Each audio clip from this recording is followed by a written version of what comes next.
Welcome to Take 5. My name is Raphael Anzenberger and I'm the director of RZIM France. And today we take 5 minutes to celebrate. Life in Jesus is a life worthy of celebration. Well, not everybody would agree. I remember a conversation with a dear parishioner of mine who was shocked to hear that Jesus had forgiven all her sins at the cross. And she turned to me and said, "Shh, don't say it too loud. People might hear you and believe it." She saw from the look on my face that I was deeply perplexed and she hurried to explain. "You see, if you say that people are already forgiven of all their sins, then they will stop behaving. You have to instill fear in their hearts." Well, I was even more perplexed. Fear in their hearts? My dear parishioner believed that life in Jesus was a life full of Jesus points. When you behave, you gain Jesus points, and when you don't, you lose Jesus points. And then the goal of life would be to stay in the black with enough Jesus points to make it to heaven. Well, that's not Jesus' gospel. Peter, the apostle, reminds us that Christ suffered for our sins once for all time. He never sinned, but he died for sinners to bring us safely home to God. He suffered physical death, but he was raised to life in the Spirit.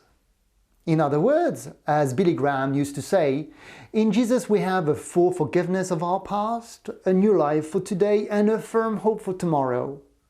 Not because of my Jesus points, but because he scored those points for me, for you, for us. An infinite number of points on the scorecard.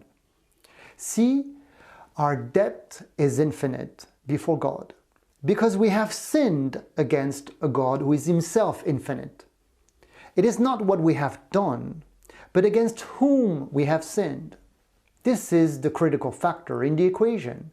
And since my debt is infinite, I cannot repay it. But God, who is infinite, became man to pay my debt. This man God is Jesus of Nazareth. And on the cross, he took upon himself an infinite number of sins for an infinite number of sinners. He never sinned, but he died for sinners, becoming himself sin to bring us safely home to God. God knew that we could never compensate for our sins, no matter how many Jesus points we could earn in one's life.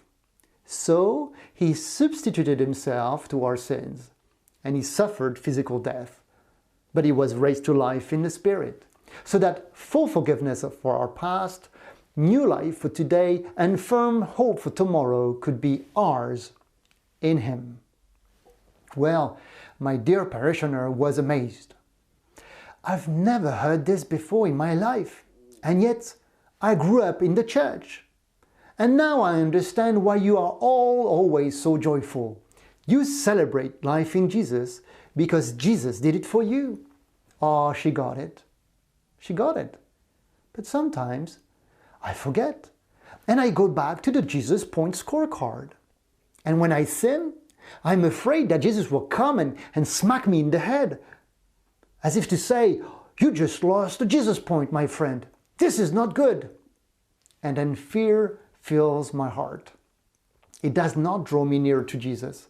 On the contrary, I find myself going back to Adam's hole, in shame, in fear, and in guilt. Ronald Rolhesier once wrote, "Spiritual maturity is radically predicated on honesty. This does not mean we will always hit the moral mark, that we will not sin and betray, but it does mean that we must admit those moral failures precisely as failures, that we need to sin honestly.